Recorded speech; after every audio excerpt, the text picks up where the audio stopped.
Stormborn, A Tale of the Dwemhar. Stormborn Saga Book 1. Written by J.T. Williams. Narrated by Nick Denton. A young boy pushed off his blanket and sat up. He was a determined young man, and though the house was warm and breakfast was an arm's reach away, he had always felt alone. This was his home, as much as he could call it one. He had no mother, and he had no father. He was Valrin, the orphan of eels, or so he had playfully been named now that he had spent his mornings gathering them. His Aunt Tua looked after him. She wasn't his true aunt, but he was thankful for her. There were few warm arms to be had in the fishing village of Trava, and there was even less warmth outside. Valrin chewed on a fish cake with red berries and strapped up his boots. Donning a slightly bigger than needed coat, he slipped on his gloves and pushed open the door. It was just now entering the months of fall in the southern lands, but the polar lights greeted him, one of his few friends in this desolate port town. The town itself was built into the rocky shores that went up from a cove that was frequented by fishers in sour weather. The few houses that had sprouted up were generally guest homes, used only during the fishing season. As he went towards the water's edge, he checked 2 traps for eels. The fishers loved eels, and he wasn't too sure why. He had never had much luck fishing with them himself, but perhaps it was different out at sea. He had never gone fishing on one of the massive ships and actually seen what they used them for. He always hoped to, but he never had a chance. 2, he said to himself. That ought to get me a bit of coffee. Coffee was a much sought-after substance that Aunt Tua loved. She looked out for him for as long as he could remember, and she was actually part elven. It got her in trouble by some of the other fishers. The people of the glacial seas sought to keep to themselves and their own races. There were no other elves on the island, but she was okay with that. It was strange in a way, but her careful watch always made Valrin feel like something was different about him. For a while, the fishers said that he was good luck. There was even a rumor that he had washed ashore during a horrible storm and was chosen by the storm itself to live. Aunt Tua was never very specific on how he came to be. For years he heard the name Stormchild and Ocean Soul, but he never felt offended by them. He loved the ocean and storms. As powerful as they could be, they made him feel truly alive. As he grew older and now edged toward the years of being a man, by the standard, there was even more peculiar looks at him. As the sun began to rise, he passed one of the fishers who was much older than the rest. Valrin, have you gotten any of your slimy bastards? He nodded. Yes, sir, I do. Were you needing one? Nope, but I have a feeling you will have some traders coming in. I'm going to go fish myself. There are dwarven vessels on the horizon. You know they always bring good wares. Dwarves were the best for their oddities, and Valrin pranced up the hill to where he could see the other side of the island and the approaching ships. There were several in the outline of the orange sky. He ran quickly to the other traps and began to sack his catches. Running from one part of the island to the other, he went to every nook he'd hid his traps. The people of the village cared little to search for eels themselves. Besides, why do it when you could have a young boy like Valrin do it? As he returned to his house, Aunt Tua looked him up and down. Now you're looking a mess this morn. I am. Thank you for the fish cakes. You know how much I love them. That I do. I was feeling a bit restless last night. I couldn't concentrate. Are we happy when the dark winter comes? Did the other fisher leave out like she said? She did. Her boat is gone.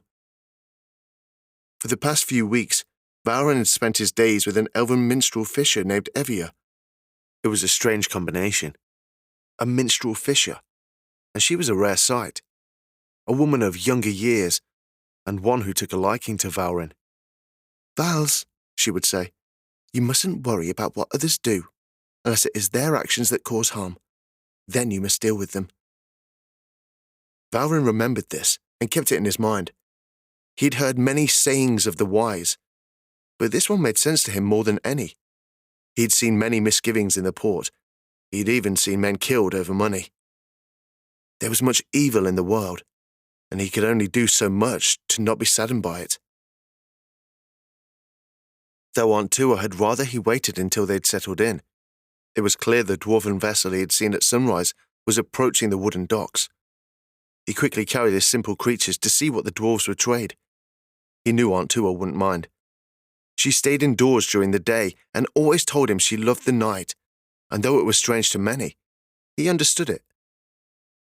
As he came near the docks, he noticed this was no fishing ship he had seen before. It was a large ship with green rails and massive pointed crossbows along its deck. Many stocky dwarves stomped down a gangplank, and a few of them had blood on them. There was one man who stood in front of them. Valrin didn't like the look of him. He seemed to like bones, and was not afraid to shake some poor sea creature's skull at the fishers who had come to greet him. "I say to you all," he began, "I am a simple dwarf. I only seek a dangerous man who has thus far evaded my capture. There is a ship. Its centre mast is destroyed. It has a rough crew of the most dangerous types.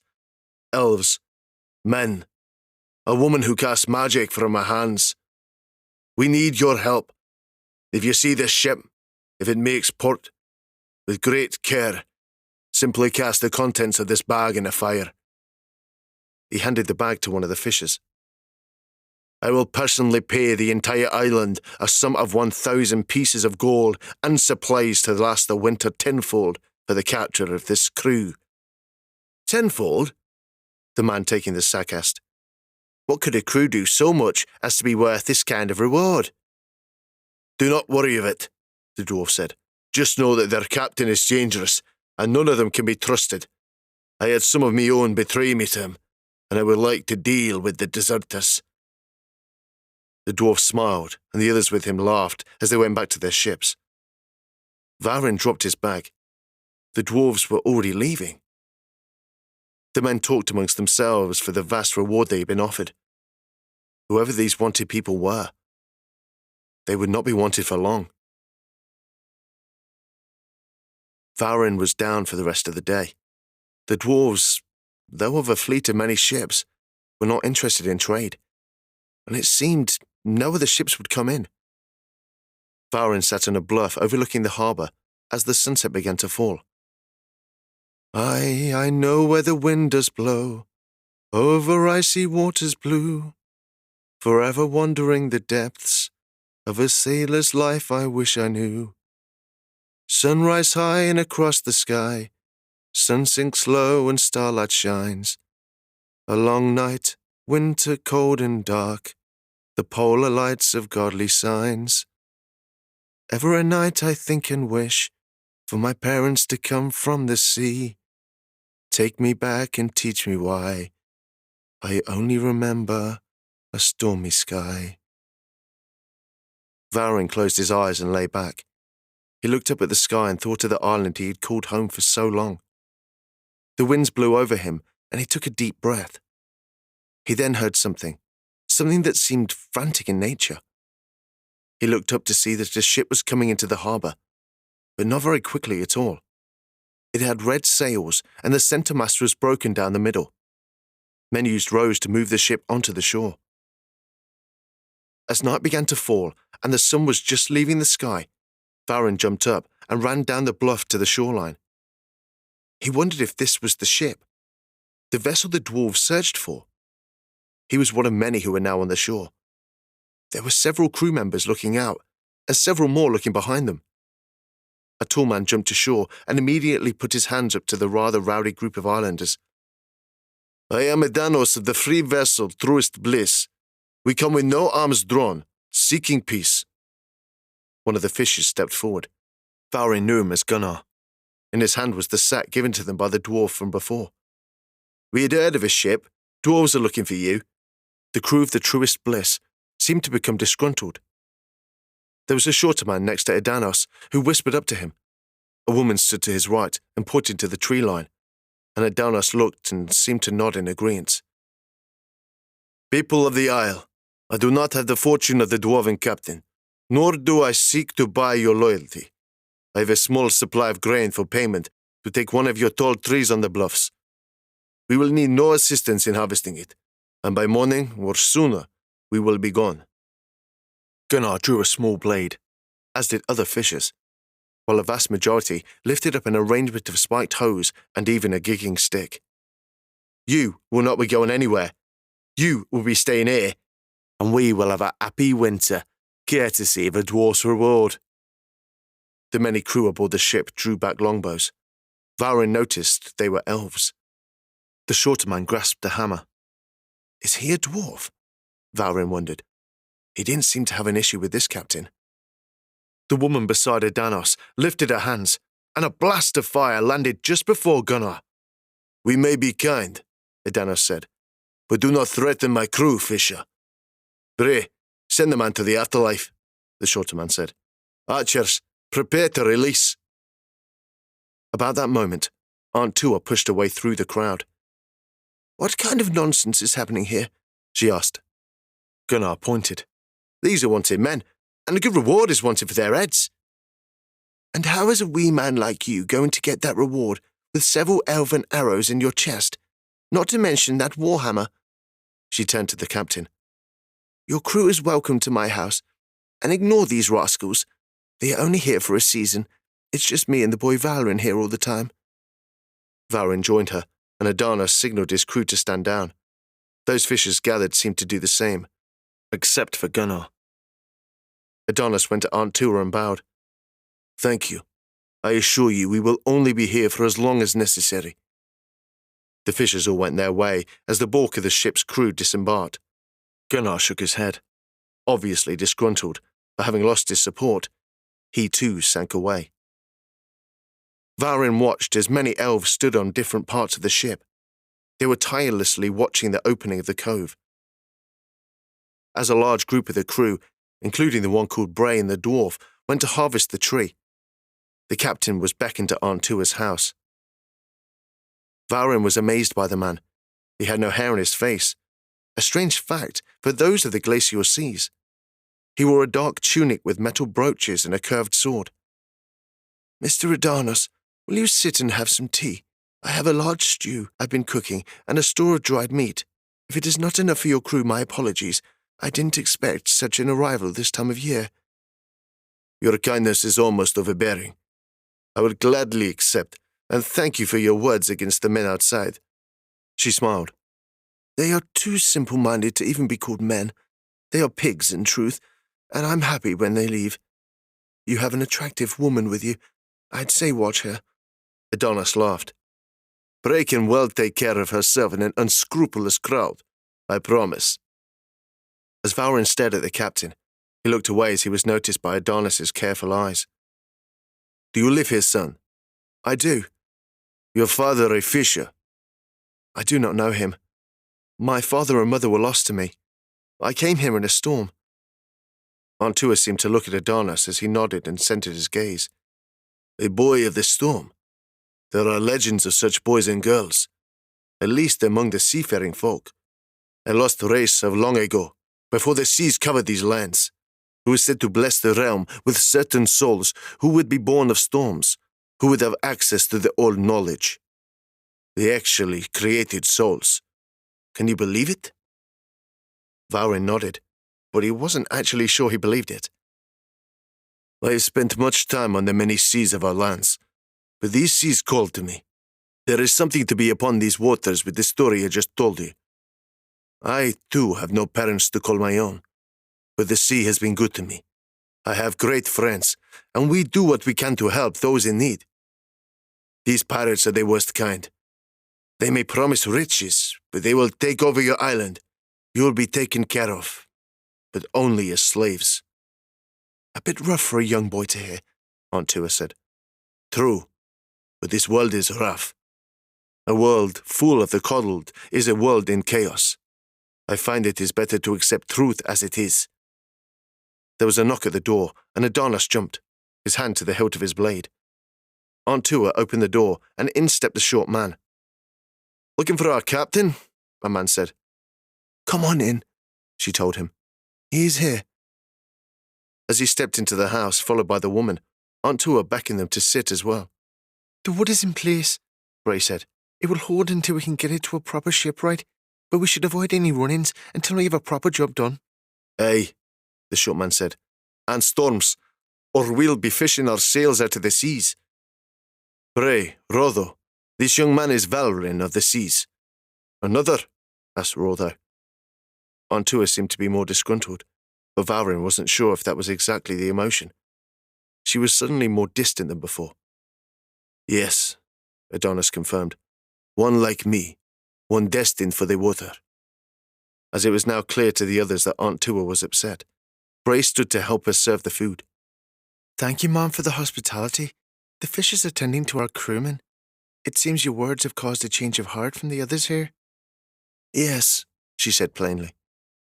She served the food to them and sighed before going toward her room. Valrin was curious of it, but then turned to the others as they ate. Adonis took out a ring he kept in one of his pouches. He handed it to Valrin.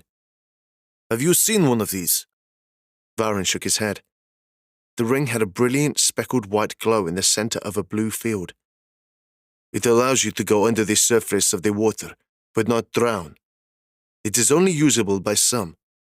Put it on. Let us see if you possess what I believe you do. Valrin put on the ring slowly, a bit concerned over what he was actually doing.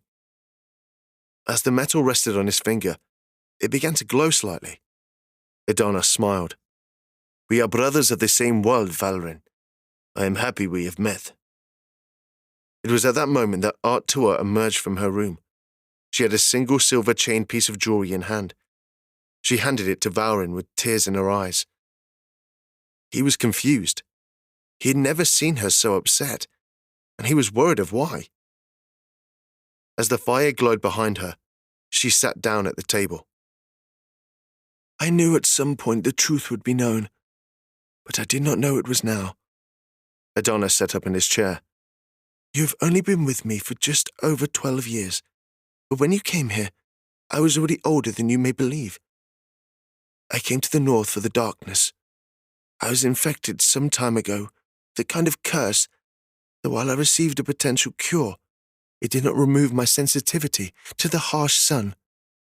I had prayed to Wura to give me purpose in this desolate place, and that night, you washed ashore with that amulet.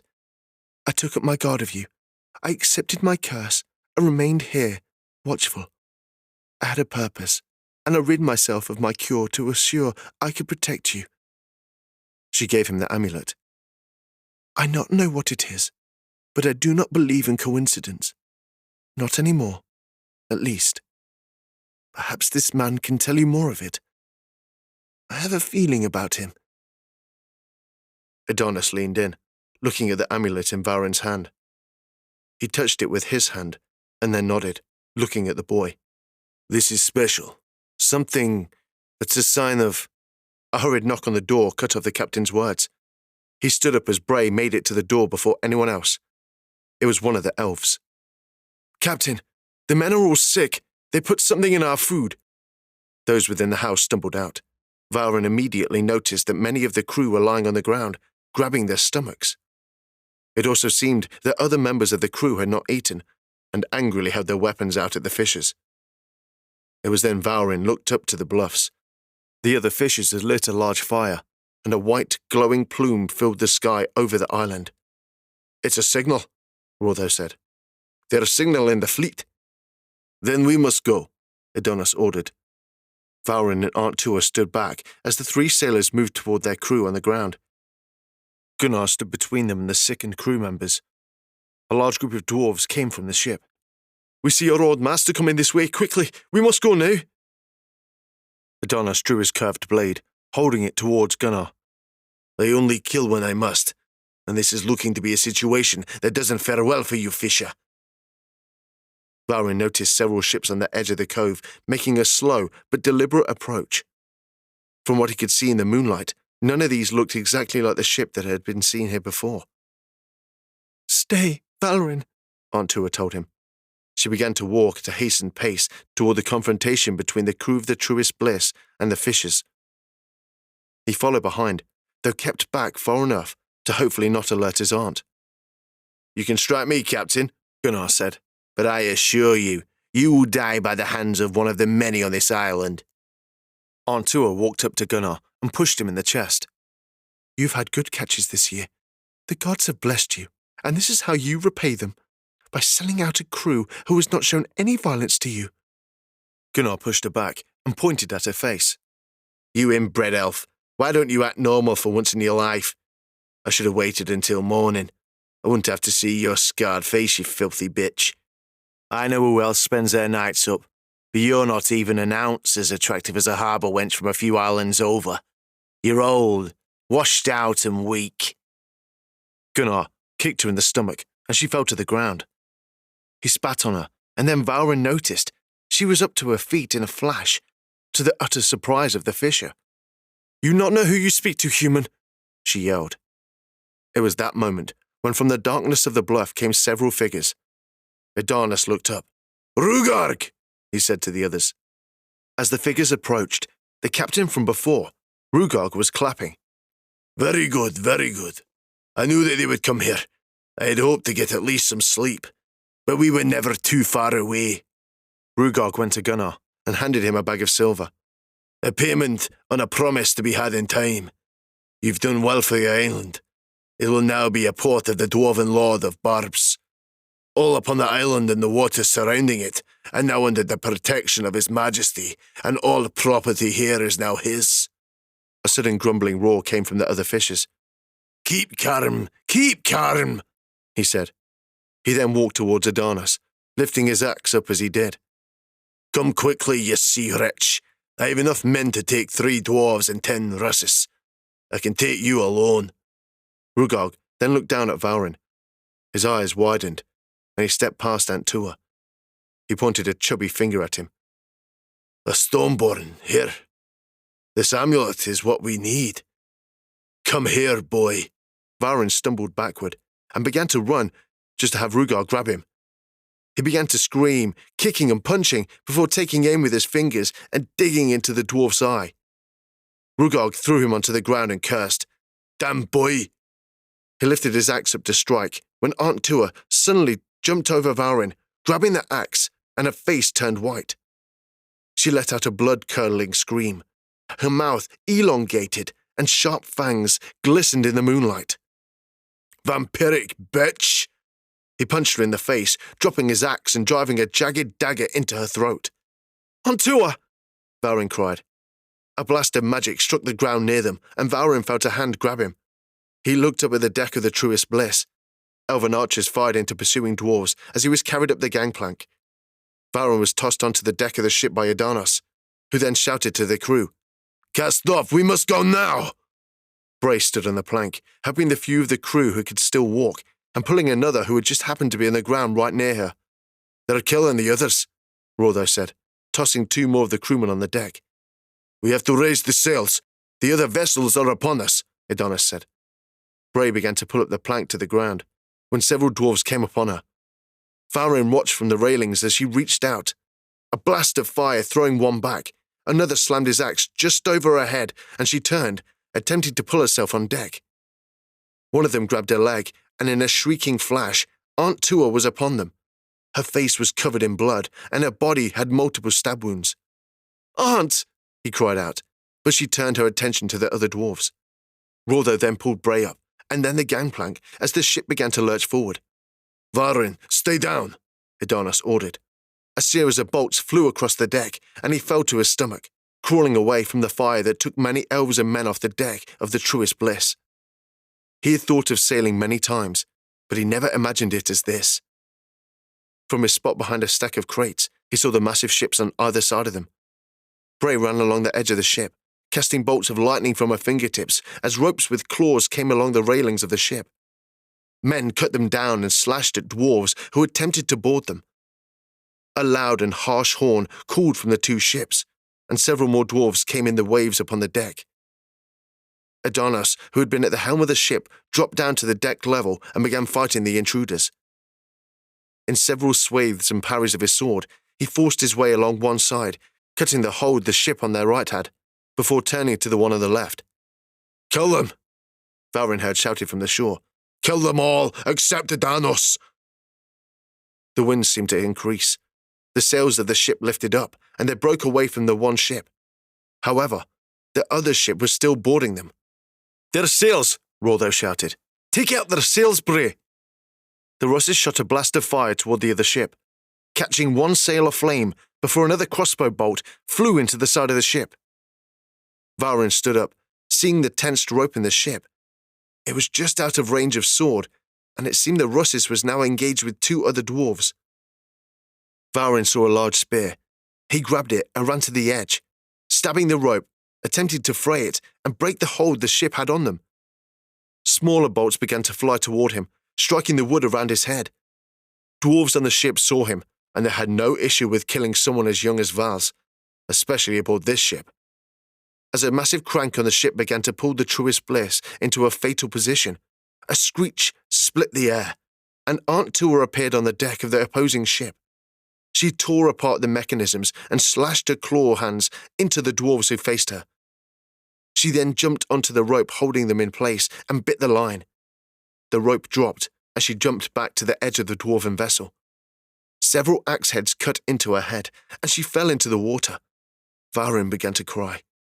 "Now lift sails! Let's get out of this place!" Adonis said. Valrin followed the captain up to the upper deck as they moved with haste out of the cove. There were many ships on the other side of the island, but in their folly, the dwarves had not expected them to escape. They reached open sea and began heading north, Valrin's home well behind them. Valrin collapsed on the wooden deck. Adonis gave the wheel over to Rortho. Bray came up to the same area, and he tapped her on the back. "That was close, Captain. We lost at least 30 men, but—" He cut her off and dropped down to Valrin. "She was your only family you had known." With tears falling down his face, he nodded. "Do not worry, son. You are with us. Your aunt was a kind woman, and her curse, as she called it, ended up saving your life and the lives of my crew. I, too, was like you with no family. You will call this ship home." Valrin looked up and forced a small smile. Adonis pulled him to his feet.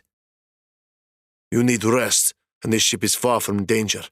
And from now, we can assure you sleep. We can talk more of our fortunes tomorrow." Adonis took him to a lower level and a single door with a golden outline around it. This was the captain's quarters. Valrin looked around at the large collection of books, trinkets, and sea charts. He had seen something like this when he was only a few years old. A large vessel came to port, and he got to go on board. He had never forgotten that. Now he was on a ship himself. As he explored more, he noticed there were several simple beds with small circular windows looking out to the sea. He sat down on one, and Adonis smiled. "Sleep well, young Valrin. There is much we will speak of tomorrow." Part 2. An Ancient Secret. Valrin had never attempted to sleep on a ship at sea. In fact, of the many small boats he had been on in his life, this was the first actual ship he had really spent much time on at all. He awoke to sunlight coming through the window above his head. The rank smell of the wood by his head caused him to curl his nose, and he threw his feet over the edge of the bed. He stood up, surprised he had not awoken earlier, and then immediately thought of his Aunt Tua. Now he understood why she did not like the light, why she was only in the dark. She had the blood of a vampire. She'd been bitten, and that was what she had run to the north for. He touched the pendant around his neck and exhaled. He was deeply saddened by the events, but there was a curiosity in the air, a feeling under his feet, like there was much more within his reach than before. The ship lurched, and he struggled to stand. His stomach turned and felt queasy. He needed fresh air. He made his way to a dark wooden door and pushed it open. The blow of a salty but icy breeze hit him, and he looked around to see glaciers. It was very bright outside too. He recalled back just as Adonis came around the corner. "You're going to need a bit more warmth out here than you're used to. The winds of Dim blow upon us with a howl." It must have been obvious to the captain that Valrin wasn't feeling well, because as soon as they were back in the captain's quarters, Adonis handed him a jar of crushed herbs. "For the ocean shakes your stomach is having. You will get used to it in time." Valrin took a few of the leaves and chewed them. They were harshly bitter and sent a tingle to his nose. But in a few seconds he was feeling better. Adonis went to a wooden chest with black brackets and pulled out a large coat. "It is a bit big for you, but I believe it would work until we can find something better. I can get you something more appropriate soon. Rodo's repairs are holding, but we need to resupply and perhaps find some more men." "Thank you," Valrin said, "for taking me in." "Do not thank me. I only did what was right. I know that in time, all of our paths will make more sense. I had thought it was the end of our quest when our center mast was destroyed, but now I have more faith in it overall." Adonis went to an alcove in the room where a kettle was hung. He touched it with his fingertips. "Good, it's still warm. Do you like coffee?" He nodded.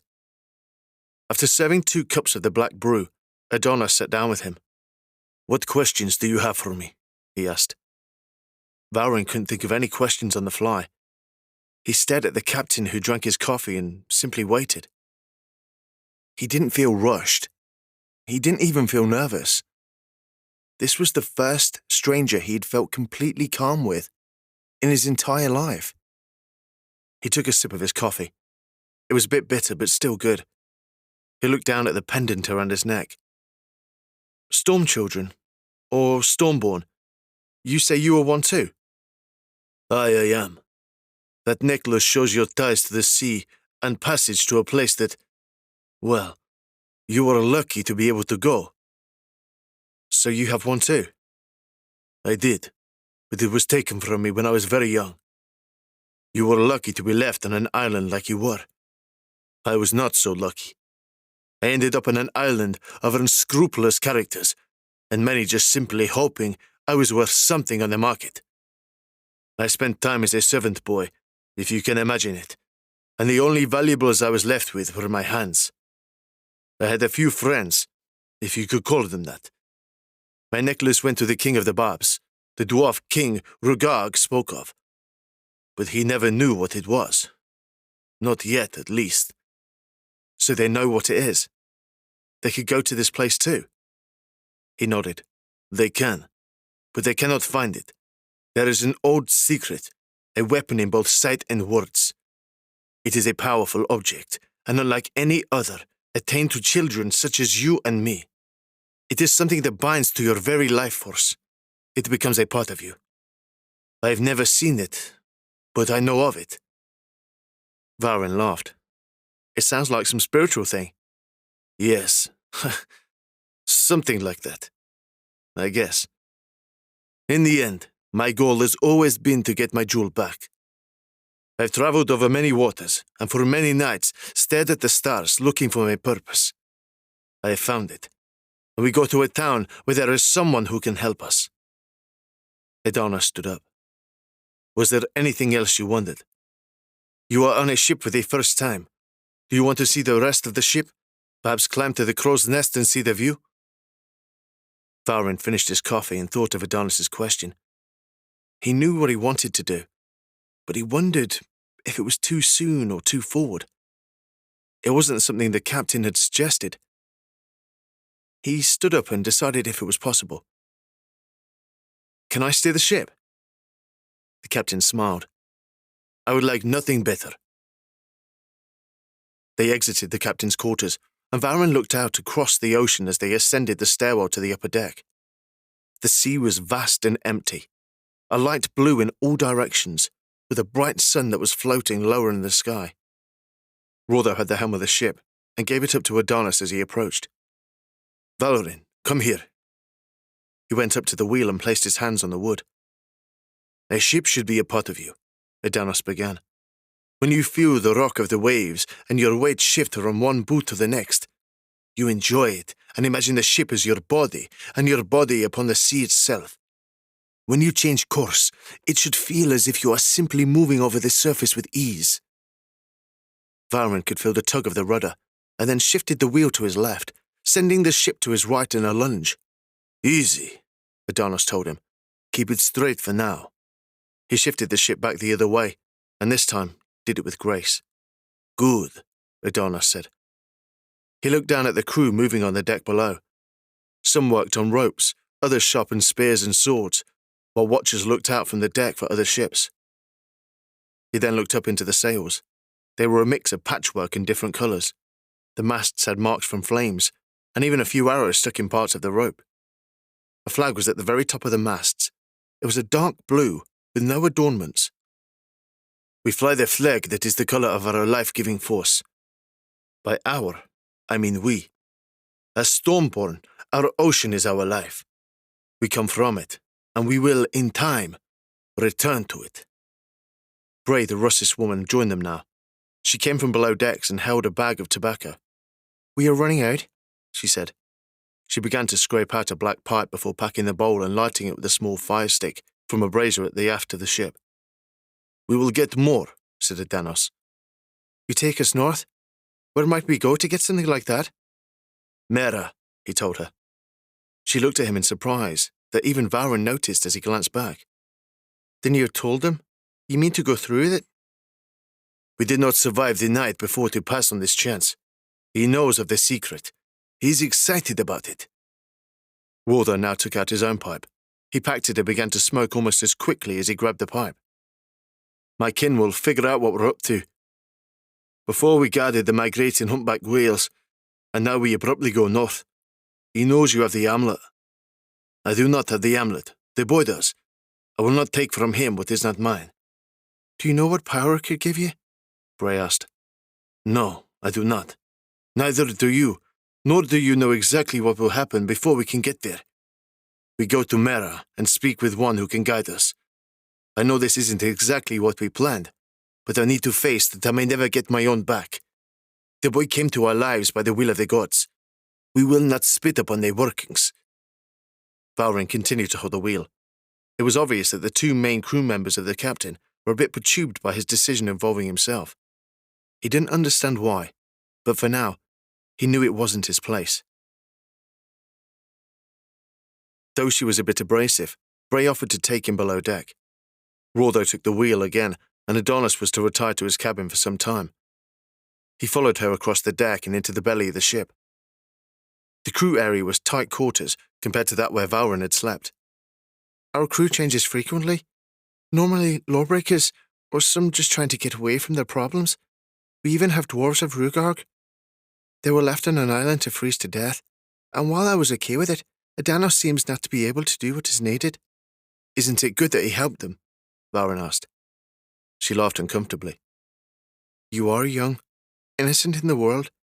I do not doubt my captain, but I would have left them to die. Dwarves, at least in these parts, are not the type you help. Walther has been friends with Adanos since Adanos was your age. He's the only dwarf this Rusis trusts."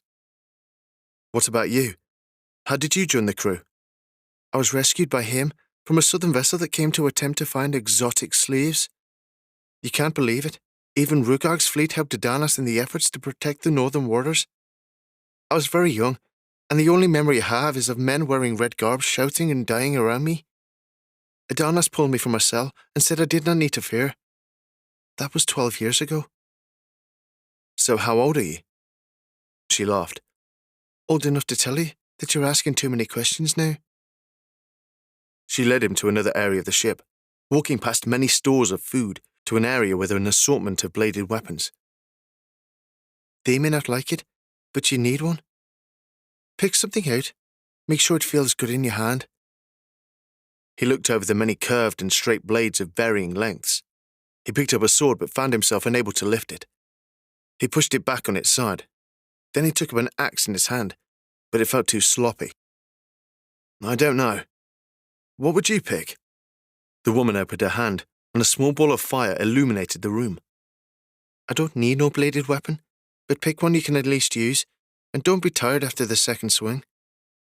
He pulled a curved blade, similar to Adanos. "A scimitar? That will be tiring. Go for a short blade for now, like this one." She pulled a short but polished blade from the rack. "Now, come on, above deck. We will be nearing port soon." Back topside, he walked along the deck, touching the engraved wood and jumping from the snaps of the sails as the wind shifted. The air upon him was like the icy blows of a winter storm, but he felt invigorated. In the distance, he began to see an island. In time, he went to the front of the ship, staring at the outlines of buildings on a snowy, rocky cliffside town. The port area of the town was actually under a monstrous overhang of the city itself. Atop the massive cliffs was a snow-covered dome of sorts. As they came underneath the city itself, he noticed that the dome actually had a fire burning within it, and suspended gardens just visible from the docks, spiraled vines that had frostbitten ends hanging down the cliffs.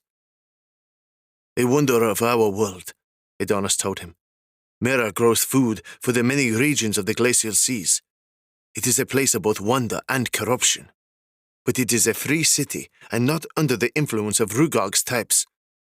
How has it remained unaffected by the Barb King?" Adonis pointed above them. "Do you see the red crystals growing out of the rocks?" "I do." "Those are marvelous dwarven constructs. Back when the dwarves of this region were not as they are now. If danger threatens a small town, the weapons activate, and any ship caught in the water meets an untimely fate." "Have you seen it?" "No, but the fear of such an action keeps the dwarves far away. We are safe to do our own business here, and while the ship is worked on, you and I will go into the older part of the town. Cover your amulet up. We do not want questions before the opportune time." The ship moved along the dock and was quickly tied off. He stepped off the ship, and Valrin was careful to bind his cloak around him. The docks themselves were made of stone and had runic etchings on the path they walked. "These docks are actually older than you can imagine. The dwarves simply built their buildings above it. The sea people from before were an ancient race, powerful beyond most magic. Their true culture was lost long ago." They left the regions of the docks and took a road through tall stone buildings, with many people of varying races walking around. Though he had lived his life at sea, Valrin had never seen a person with gills like a fish on their necks. He tried not to stare, but it was such an odd sight he couldn't help it. "They are elves crossed with mer people. Do not stare. They have been known to ink someone. I understand it is not the most pleasant at all." The smell of the salty air was stronger here than the actual sea. Cured fish hung in alleyways that were open to the cold sea breeze. They were walking up a hill, and with each step, Valrin's legs burned. They came to a flat area with many stools on either side. Adonis went to the stools and grabbed several different garments, stopping to look at Valrin. "I think, I guess it's right." He paid the stoolkeeper and gave the clothes to Valrin. "You can properly dress once we get inside the chapel. The woman we meet will keep us waiting. It is what she does. It will give you time to become more comfortable." Valrin didn't know where they were going, but he felt that at the very least, he would happily put on new clothes. They began up a narrow stairwell that wrapped up and around a series of buildings that rose up in an almost badly constructed tower. At last, they came to a single double gate and a long pathway that went over the sea. Adonis opened the gate and they entered. The pathway actually was open to the sea at just Valrin's hips. He felt nervous, and even thought he felt a sway to the stone bridge way with the cruel glacial winds. He bound his coat over his head and watched Adonis's feet to lead his path. They came to a large building with a single crystal atop. It had a window with a lone circular lookout that wrapped around one half of a crowning tower just off-center from the crystal. Adonis knocked on the door and waited. At least the area they stood in now was shielded from the outside winds. "Go ahead, change. It will be a moment." He quickly took off his coat and put on new clothes bought by Adonis. It felt weird wearing something not made from sheep's wool by his aunt. It fit well, though partially tight along his chest. "You will get used to it. Floppy clothes makes a poor man. You should look your best, particularly if you are captain of a ship." Valrin wasn't a captain, but he valued the guidance from his new friend. "It has been some time since I came here. She will wonder of why I have been away. Let me converse with her before you speak." The door cracked open. "Adonis, you leave me alone too long," a voice said. "I come to see you now." The door shut. Adonis knocked. "I am not here. Go away." He knocked again. She is not here. Go away, the same voice said. I really must speak with you, he said into the door. Did you bring me something? Yes, he shook his head, looking at Valrin. A new friend. Can I eat it? Valrin closed his eyes and dropped his head. I forgot she likes a snack. Just wait here, and don't fall for her crazy stories. She likes to entertain. Adonis immediately began into a quick jog, and Valrin had no clue where he was going. So you are a human, I guess. Or elf? I can normally smell elves and holy dwarf dung. I know you are not one of those sea cucumbers. What is your name, Stormborn? How does she know that? He wondered. Valrin. A name of importance, like Adonis, but better, stronger. Have you ever been to Mera? No, never. I came from a small island to the far south. I see. The storms of old blew farther than that, but many never awake to their paths. It seems you have. There is much to speak of, but I fear that there is not the time for all to be spoken. We will talk again, after our meeting, at a different time. A time when you will wonder why I said this. But fear not. I do not just babble, as some might say. It was a few moments later, and Adonis returned. She wasn't babbling on, was she? I told you, she said from the other side of the door. Do you have it? Adonis held a fish in his hand. Yes, I have your gift. The door creaked open, and Adonis straightened the collar of his jacket. Come on, and don't touch anything, he warned him. The brightness of the outside was a stark contrast to the shadowy interior Valrin found himself in. It was an entryway with multiple candles in tiny recesses in the wall. There was a circular room sunken into the floor ahead, down 8 steps. The entire room had water flowing in a circle around the floor. Even though Valrin looked up at the window, he could see the expanse of the sea. He had no idea where the water was coming from. There were stone pews in a half-moon facing a large statue of a mermaid. A fountain was below the statue's feet, and he heard the voice of the woman again.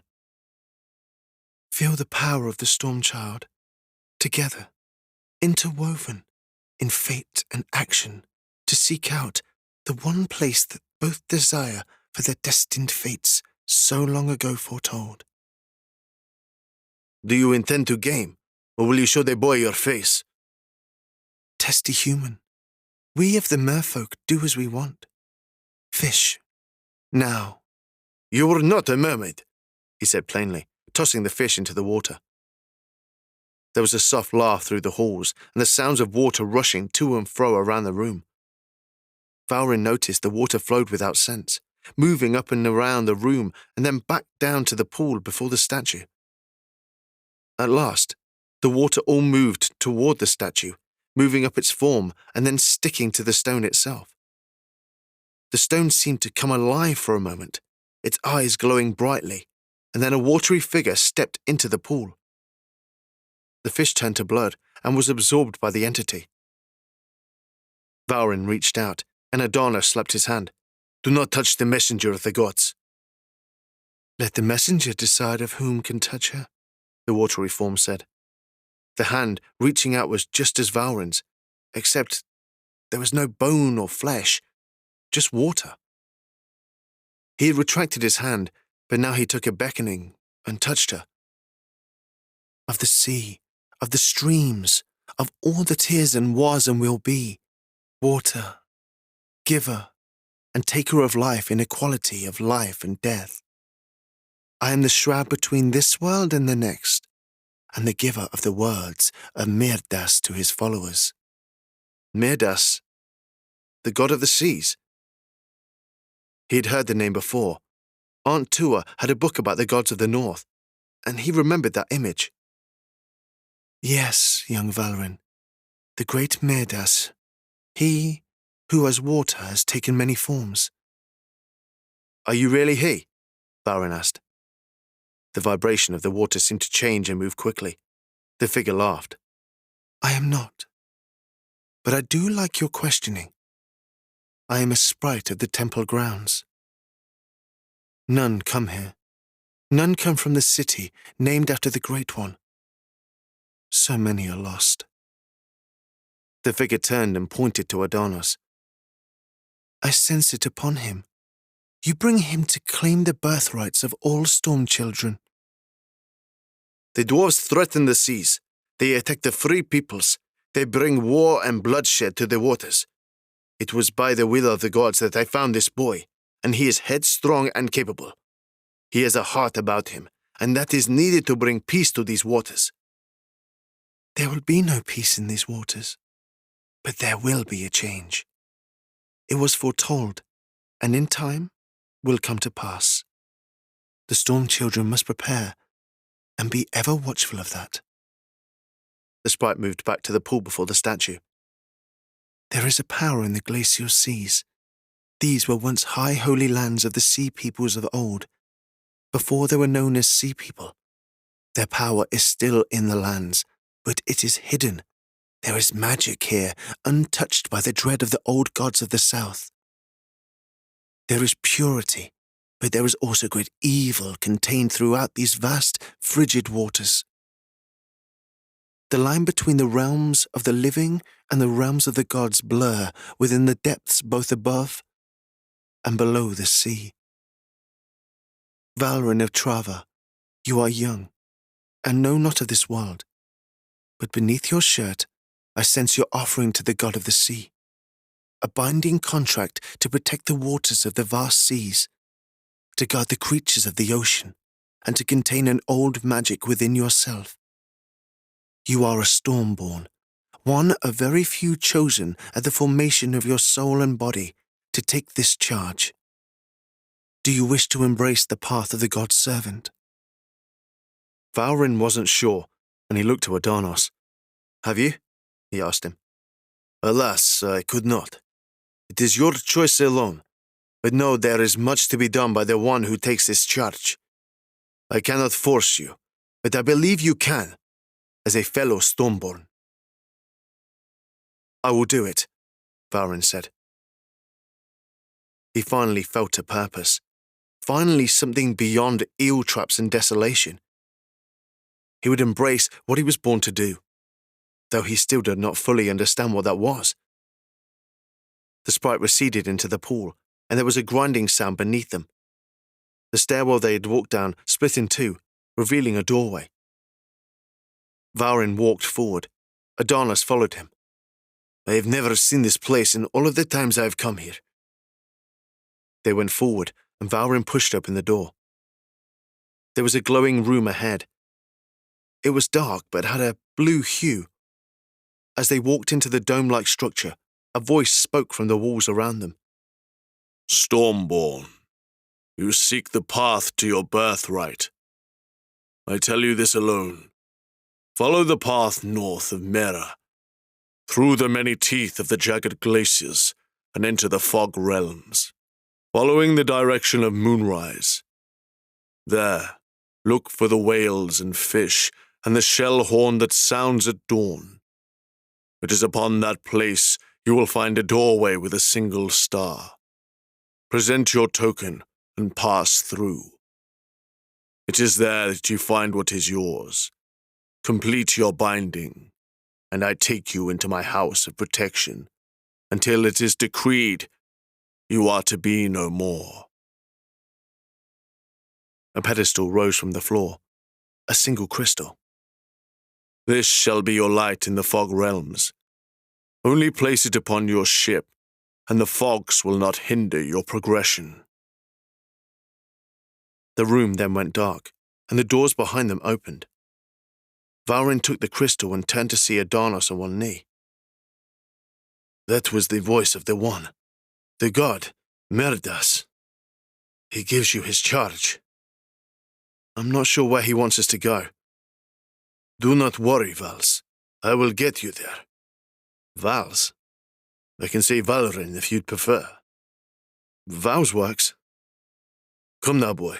Let us get to our ship. They exited the room, and the stairwell closed. They pushed open the doors leading out, and the voice spoke up one last time. Carry upon the seas with haste, and forever embrace that which is the fate of all that live upon the sea. Adana shut the door behind them. Riddles and stories. She does love them. They began back toward the ship, when Adana suddenly diverted from the road and went to an overhanging lookout. He reached into his pocket and pulled out a golden tube that he put to his eye. Indeed, it seems our friends have followed us this far. Are they attacking? Valrin asked. We couldn't be that lucky. They are waiting. We have passage through the cave of the city, but they will be watching. If we keep a good pace, we should be able to shake them. They do have quite a few ships, but it seems the secret around your neck has attracted much attention. Making it back to the docks, Rother greeted them. We have hermit crabs on us, Captain. I guess we do not have enough time to fully shake him. They do what they do. Bray approached with a mug of ale. I do hope you found more crew where you found the fine drink. Aye, Captain. I've at least 20 deckhands, elven lot for the most part, and one eager human. He can do tricks with a bow, or so the tavern wenches said. I do not need tricks, nor anyone that would have wenches to vouch for his skills, Adana stated. I need a good crew. A man with a long white bow approached him. He had a beard and wore a dark blue coat. Captain? He asked. Yes, Adanos of the truest bliss. And what is your name? Phaedus, archer, servant to a simple man. You're the trickster, then? The man smiled and took Bray's ale to his lips, taking a large sip. I am, but I've been called worse. Bray dumped her ale and pushed the man in the chest. You said you wanted to join our crew, but that does not make you better than a mere deckhand. You can scrub the decks, work those trickster's arms of yours. Phaedus looked at Adanos. Well? Bray asked. The eager trickster, as he was dubbed by Bray, shrugged and boarded. So we make it through the passage, and you hope we will get a good lead. Where to afterward? Rotho asked. North, through more treacherous waters. The dwarf shook his head. We just get our ship back together. We don't need to tear it apart. But I will rally the crew. The dwarf went up the gangplank. Prepare to sail! Valrin boarded and watched as the crew worked in a rocky harmony, as the new crew melded with the old. He went up to the wheel and stood by Adanos. The new crew does not seem to get along with the old. It does happen. But no, you must have a good crew who you trust. If you are good to them, they will respect you. We are not pirates like those dwarfs. We will respect those we work with. Yes, Bray mocked, even if they drink your ale. They pulled the holding lines from the moorings and began to move around the actual rocks of the foundation of the city. In the inner portion of the mountain was a large passage that led to the other side. As the ship moved through the passage, Adonis pointed to the ceiling and the carvings in the rocks. Vals, it is said that giants carved this passage and set the foundations of the city. But I say giants do not make runes so intricate. Then who did it then? I do not know for sure. Dwemhar? Ha! Bray laughed. Dwemhar? You have the boy talking about myths? No more mythic than the Russes. I do not know who made these, but within the glacial seas, all such things as this are considered work of the sea peoples. True you are about the Russes, Bray said, but we actually survived and outlived them. Wouldn't it be a strange thing to come upon one now, after so many years? I do not know of a Russes that won't obliterate a Dwemhar at first chance. Russes, you talk like dwarves do of elves, and as elves do of dwarves in the south. If we are not careful, we shall be the last of our races. Have you ever seen a Russes other than yourself? Bray was silent. Take note, then. Vals. Peace. This is what must be aimed for in this world. That is the only way any of us can survive. It's a nice gesture of hope, Bray muttered, but peace only comes from those who win a war. They came to the end of the passage, and the open sea was before them. All sails, tighten ends, and keep your cloaks bound, Rordo shouted. "We move to colder and more violent waters." As they pushed forward, the sun set before them. They began to make great subtle movements around large standing stones that jutted out of the water, not as icy peaks of glaciers or massive mountains, but a literal tower of stone, as if a submerged structure with steeples was just below the surface. There was a storm in the far distance, but it moved away from them. They didn't need the crosswinds to knock them off course, especially now in such turbulent water. Valrin kept an eye out behind them, as did Adarnos. The dwarven ships would likely follow, but they both prayed that they would not catch up. Twice Valrin went to lie down, but found himself tossing and turning. He sat up and looked at the amulet. He noticed that the jewel within them was pulsing with the beat of his heart. He put his hand against his chest and held the amulet with the other hand. It was not his imagination. It was the same. He couldn't guess what it meant, but he wondered if the place he was going to would explain it. He wondered if there would be another sprite, or perhaps Merdas himself. The book he had read before said that gods could take many forms. He questioned if he would ever recognize the god if he was standing before him. He went back outside and noticed that many of the crew had retired.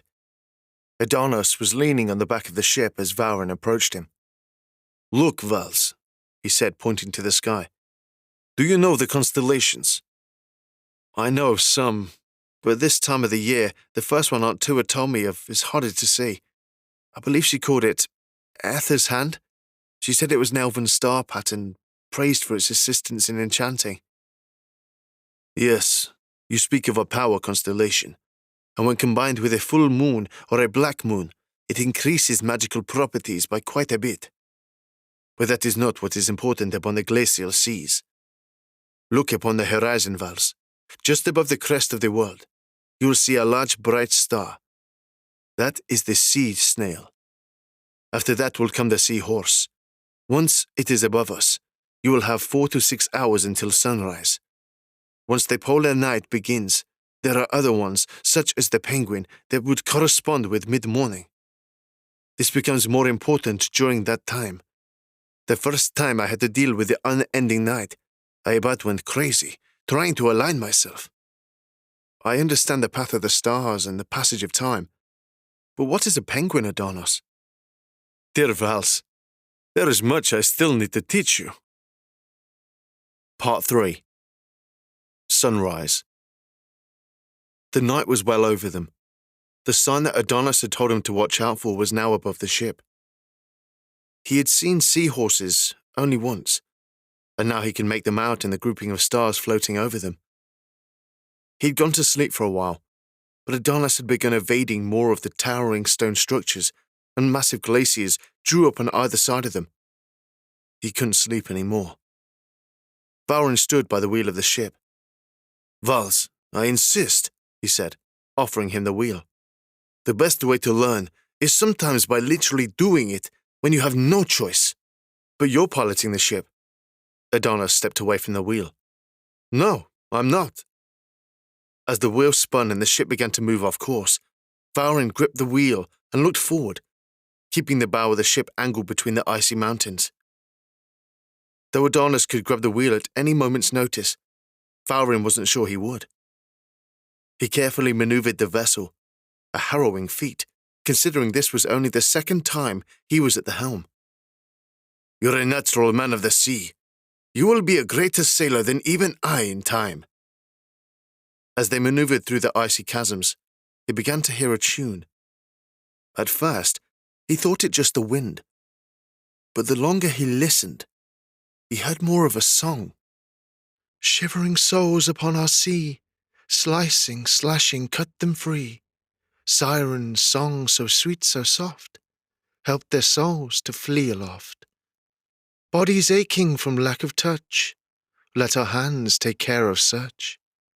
Come to us and let us play, all your troubles we shall slay." "Sirens," Adarnos told him nervously. The glowing hands of the creatures grabbed the railings and smiled, looking up at them. "The worst part of sirens is that most of your crew will be at severe risk. You are too young to be affected by them, but you are nearing the cusp of manhood. You will deal with them in time. I once fell for the seduction of these sea creatures.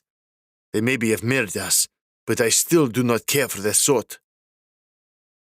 The sirens began to sink away, finding none who were capable of seducing on deck. The glacial path opened up. A great plume of fog hung before them. Sea fox. I will take the helm. Go place your crystal near the front of the ship. Put it somewhere it will stay put. Valrin nodded and ran to the lower deck. A few of the crew had emerged from the lower level, obviously seeking the sirens that were well behind them. He went to the pole for the foremast and noticed a notch behind one of the ropes that was large enough for the crystal to fit. He placed it and then went back to Adonis. Let us see what your gift can do for us. Do you remember the words of Mirdas? Keep the path of moonrise. So we must turn east? Yes, into the fogs we go, and my only prayer is that our path will show. As the fogs began to run over the deck, the crystal glowed, and a bright fiery light pierced the fog in a large open swathe, clearing the sea and opening a path for the ship. Almost immediately, Adonis wheeled left to avoid a large rock jutting up from the sea. Valrin looked behind them and noticed a veil of fogs covering their path. No ship in their right mind would enter this region without some form of device such as this. So I assume we will have no more pursuers. Never assume, especially when dealing with the one known as Rugag. Always keep the sails ready. That pirate has chased after us for some time, and I can say he is anything but dumb. Here, Vals, take the helm again. I will get us some coffee. Valrin stood at the helm, looking through the vast bleakness before him, and he was amazed at the magic of the crystal and its ability to burn away the fog. He had gone from a boy gathering eels to sailing with one of the greatest captains he could ever imagine in the span of just a few days. He did think back to his Aunt Tua, though. He was saddened by her death, but he tried to believe as Adonis did. There were reasons for the workings, but he felt they were beyond his understanding. Adonis brought both of them mugs. The hot coffee was a welcome drink in the frigid cold he felt to his very core. A bit of cinnamon in this cup, a rare herb from the very far south. It'll help stave off the sore throat, or so they say. The taste was strange, but good. As he piloted the ship through the almost constant path of fog, they began to pass through a series of large archways. The remnants of other vessels dotted the rocks. Weathered and long rotten wood, with the frayed ice-covered ropes, were an ominous sign. This region of fog has only existed for the past 40 or 50 years. I remember a time when ships just called this a cursed region. It didn't keep ships from sailing here. Treasure hunters mainly. The fogs came upon the surface, and afterward, I can say far fewer dared to come here. Where did the fogs come from? If I knew where the fogs came from, I would tell you. It is one of the many mysteries of these seas.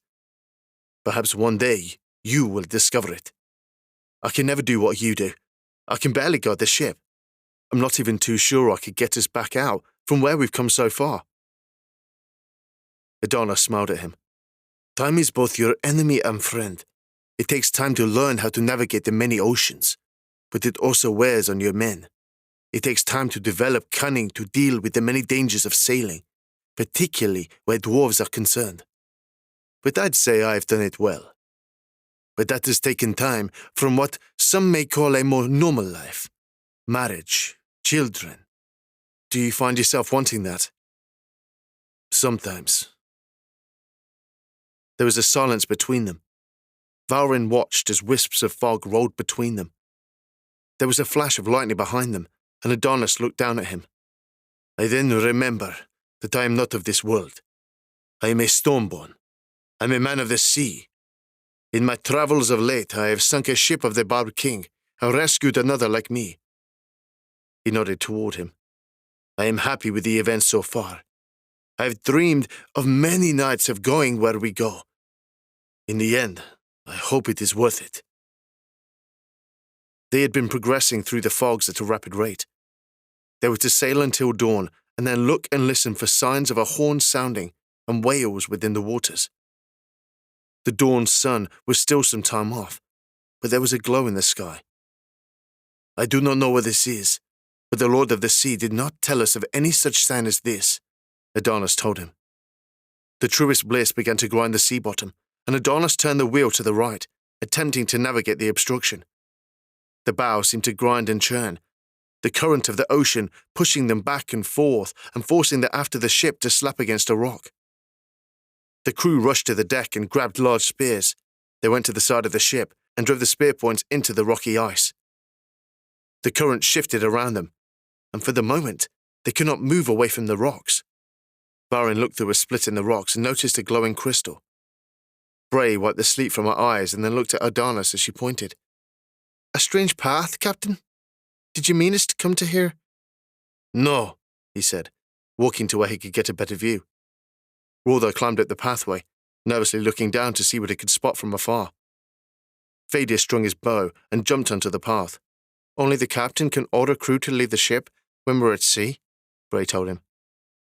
"The captain needs eyes that can see beyond the fog, and weapons that can reach enemies that are just out of reach. I can do both for our captain." Valrin looked down the path, and Adonis looked to Rother. "You have the helm. Keep the ship steady. Once the current shifts, keep yourself against the rocks and light torches along the bow. We did not end up here by accident. I will take them and check whatever this place is." "Aye, Captain. Just don't go joining the fish. It'd be a shame in this desolate, cold place." Fadis walked ahead of them, moving up the path until he came to a large stone. He ran up to the top of it and knelt down. As Adonis and Valrin nearly got to the spot where he was, he turned and jumped down. "It looks good. There is no one here." Bray shook her head. "I wouldn't expect someone here. It's a bit desolate. I'm just trying to keep myself as a worthy member of the group.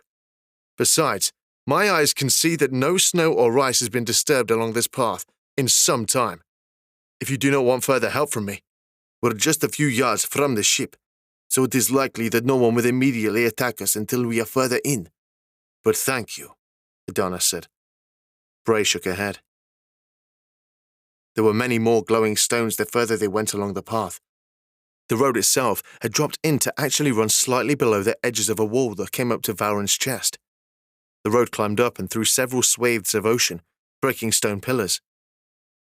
In the distance, there were several dark statues, just visible in the moonlight. The road passed between two of them, and further on, a large dome structure was encrusted with a deep layer of ice. A frigid wind gusted over them. Valrin brought his coat around him, and he kept his head down, but he tried to follow Adonis the best he could. Fadis made a loud sound with an audible shiver. "So cold. Hey, Bray, do you think we could share some heat together? I could use some warmth." "Bastard human," she responded. "Keep your thoughts to yourself, or I'll give you some heat." Sounds like an invite for a bit more fun." Adonis stopped and turned. He drew his blade and pointed it at Fadis. "One more remark, and I will dispose of you in these waters. You test my patience beyond what any of the rest of the crew has." Fadis had his hands up. "No worries, good sir. I'm just testing what I could do with your lady." "She isn't mine." Adonis began to walk away, and Bray pointed for Valrin to follow him. "Boy," Fadis said to him. "Yes?" "Learn well from your captain.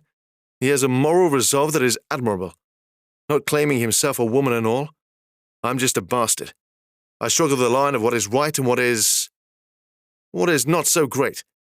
I have tried for a few years to right my wrongs, but it seems I have failed in that so far. I do care, though.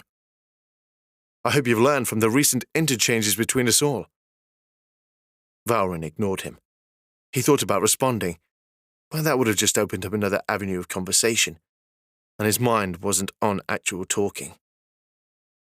He looked up at the massive statues and noticed that each wore crowns with large spikes that came off their heads. Snowdrifts twisted around their bodies, and the road was covered with ice here. He could hear the pounding of the waves beneath them. The salty spray reached up to the path. Bray used her powers to melt the ice and give them a wet but walkable path. They came to the large door. There were 2 torch basins, but neither of them were lit. Not surprising, considering where they were. Adonis took out a torch stick, and Bray lit it for him. The bright fire felt good against Valrin's face. They were about to enter. Valrin felt a tug in his stomach, wondering what was beyond the closed doors. He questioned if it would be a treasure of some kind, but in truth, he just hoped for something of interest and not deadly. To find an abandoned structure this far out in the middle of the glacial seas was strange to all of them. It's not Elven, Adonis said. I can't even read this text. It is of the sea people, Fadis said. There is writing like this back in the floating city. Some say it is Dwemha, but I've always known it as the sea speech. Adonis pushed open the door. It was a simple enough feat, but it was just the first of a set of doors.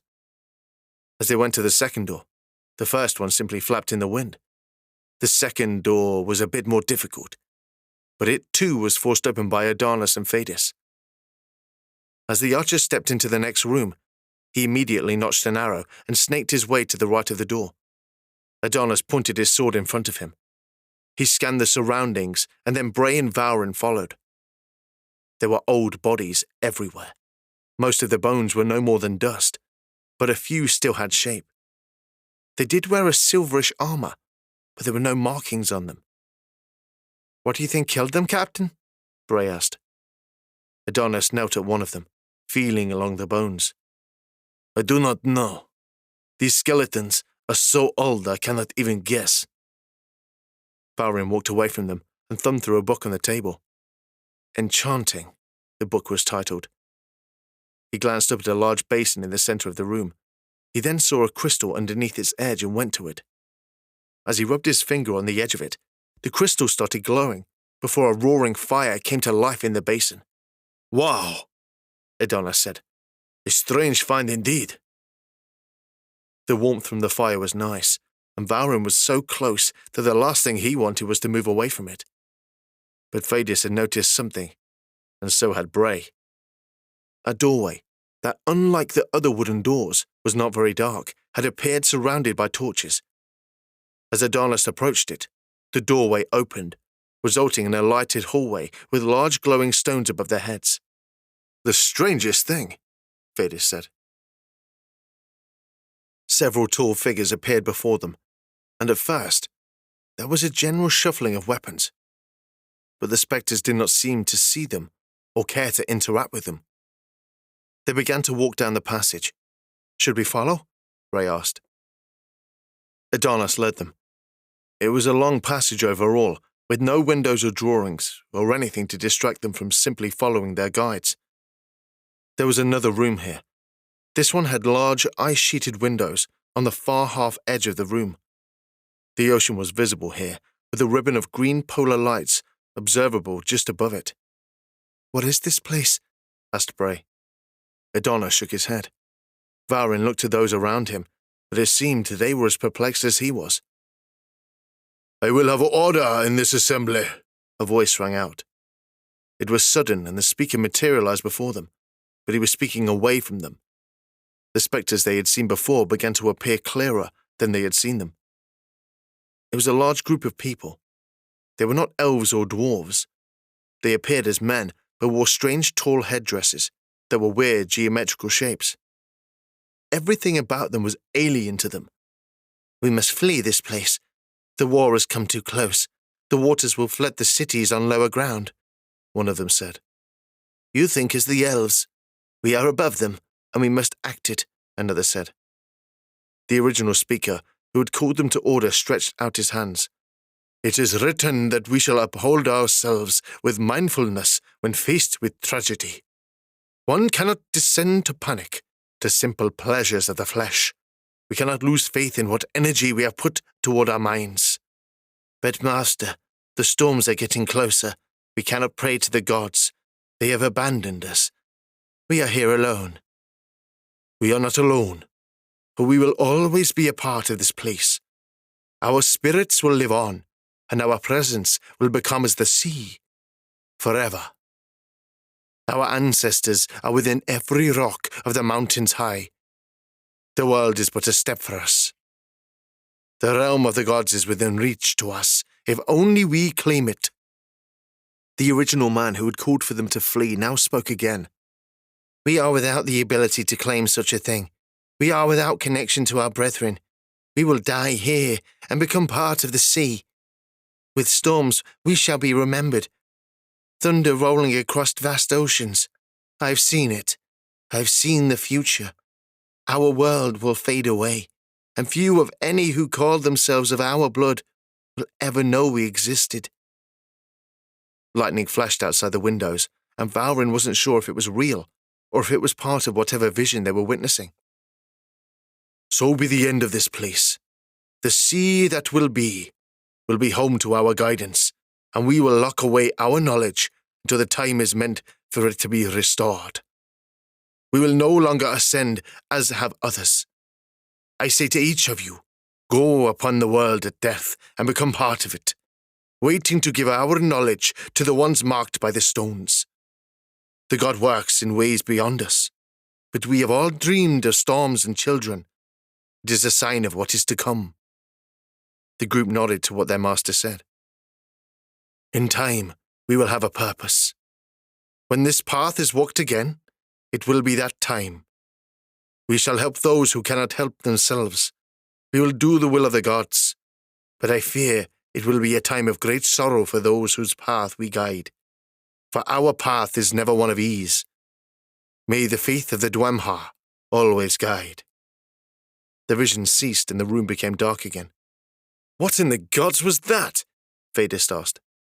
I don't know, Adonis said as he stared at Valrin. Vals, do you feel that they spoke of the Stormborn, of you and I? They spoke of children and storms. We are on the right path then, he said. Let us return to our ship. We were meant to see this, but I feel we must get moving on our quest. We are near the end to what I have sought for my entire life. Vals, let us get to where we need to go. Dwemha? Strange, Ray said. Maybe they aren't the myth I thought. They exited the room, and Valrin felt something he'd never felt before. He had more purpose than even standing before the sprite of Mirdas in Mira. He did not know much of this Dwemha term, or even what he had seen. He wasn't even sure of the name itself. As they exited the structure, passing between the two statues, he asked Adonis of them. Were they the sea people we hear of in rumor? Vals, in all my days I've never seen something like those. I would guess they were part of the sea people, and I feel we may see something like that again in time. We must keep the path. Keep the path, Vadis said. Are you a priest? No, Vadis, but you could use a path yourself. It seems you're a bit too zealous to join us on a random adventure leading to death. Fair enough, I guess. I had myself a good time at the brothel in town. Death is okay for now. We should teach your son there about it. Adonis grabbed him by the shoulder and spun him around. You would mind your tongue. There are some in this world not tainted by your thinking. You are foul and unworthy. If we all survive this, I will be sure to give you pay and send you on your way once we make port. I do not care for you. Adonis walked past him, beckoning Valrin to follow him. Vadis shook his head as Bray walked past him. You did not tell him you're not my father, Valrin asked. No, I care little to speak to him more than I need to. Let him assume. They were nearly halfway across the walkway, and their ship was clearly ahead. Valrin was freezing. The expanse of the open ocean was frigid, and there was no warmth left in his body. No, Adonis said slowly. Valrin looked up at him, and he noticed he was staring to the west. What is it? Adonis didn't answer. Let us move. Quickly, he shouted. The group made it to the ship in very quick time. Rordo bowed to Adonis. Captain, we have a good tide. We're ready to cast off. Adonis was at the helm. Then cast off now. You heard the captain. Raise the sails.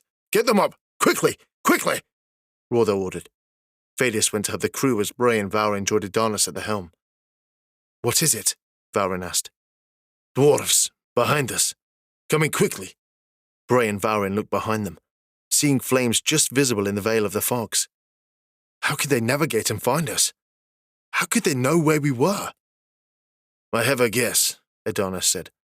There are such things that one can place and then follow through the works of magic.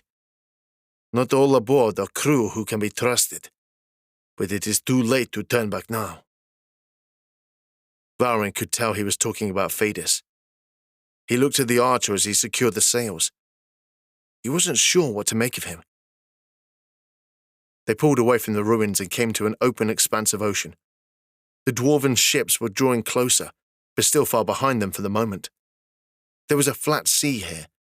The twilight rim of an approaching dawn lit the sky in a purple hue, and at that moment, the water around them began to undulate and break. Valrin went to the rail of the ship and looked over. Large creatures swam beside them. Whales, Bray told him. Hundreds of them, maybe more, Adonis, look. But Adonis was looking behind him. The dwarven ship was not alone, and the many vessels pursuing them were not slowing. I cannot believe they are moving at such a pace. It is unnatural. It is in unnatural waters we find ourselves, Captain, Rortho said. The whales of either side of them were of every size and species. The water began to sparkle with a strange hue that led to a massive tower that appeared in the growing dawn sky. That wasn't there before, Rortho said. It was not, Adonis nodded. Tighten sails. Make sure we have no more wind escaping than needed. We must get to the shoreline without fail. Valrin went back to the helm with Adonis. He turned to see their pursuers and turned back to see Adonis looking at him. Do not worry about them. If what I believe is right, you will be safe. But I must get you there. We will get there, and we can discover whatever it is so guarded by Mirdas. Perhaps, but I may not be able to immediately follow. Nothing is certain for us. A horn sounded. Not a dwarven horn, nor an elven horn. In fact, it was no horn that any aboard had ever heard. It started deep, rumbling the ocean surface itself, and then, like a shift in the wind, it sounded again, only with a higher pitch. The sound came from beneath the ocean, and the water bubbled around them as large crags began to emerge, piercing through the surface of the clear expanse, turning it into what looked like several mountain ranges. Adonis spun the wheel of the ship in an effort to move the ship from running aground. Hold your lines! We're in for a rough sailing! Rortho shouted. Adonis moved the wheel of the ship the opposite way, as it seemed they were now following a strange road in the ocean, made up of the stone fences of sudden obstacles. The island drew closer, and as they snaked through the strange pathway in the ocean, a deep fog rolled over them. Valrin, see to the crystal. Valrin ran to the front of the ship and checked the crystal. Passing his hand over it, the crystal spun to life, casting a bright flame towards the fog. They receded, though much lower than before. The rocky sailing passage began to recede as they came to the end of a line of jagged points. A bit of insurance? Asked Bray. To assure those not worthy do not make it here? I suppose, Adonis said to her. We draw close to this place we have sought. Hopefully, the dwarves will now reach these waters. The shoreline was ahead. A large pillar with a massive shell rose out of the water. The wind gusted, and the shell began to make a deep horn sound. They had made it. As Valrin stood at the fore of the ship, Phaedus came to his side. You believe in this strange journey, to who knows what, don't you? I have no reason not to. Phaedus smirked. I'd say that's true. But is it worth what we do? Heading to the far northern seas to nearly get killed for no reason in a rickety ship? I'd say that you offered to come. And I'd argue that this was a, as you said, rickety ship. I was paid to come, he corrected. But you are unlike me. You have some choice. Do you not? I do not. You were taken against your will? No, but I have no one else, and nothing else to do. A man always has a choice. It is simply if he has the courage to make it. I think you do, Valrin. A profound statement, Bray said from behind them. It is, Thaddeus said. I will get back to cleaning the deck. I assume we will have a bit more ice building up, and it isn't going to scrape itself. Yes, it is good that you find something of use to do. As Thaddeus went back to ship duties, Bray stood with Valrin. The shoreline was ahead. It was bleak, with white sand and tall cliffs that reached up into the clouds. There was only one beach and two large white pillars off to one side of the beach. As the ship drew close to shallows, Adonis ordered the sails lowered and passed the wheel to Rother. I do not see our pursuers, but I expect them in time. We will not let them get close, Captain. I'll keep them from the shore. Thaddeus strung his bow as the others prepared a small boat to row to shore. No, said Adonis. No? The man asked. Did I cause any trouble before? Of course not, but I need you here. If the dwarves get close, you will be a useful asset. Thaddeus was surprised and scanned the horizon. No dwarves yet.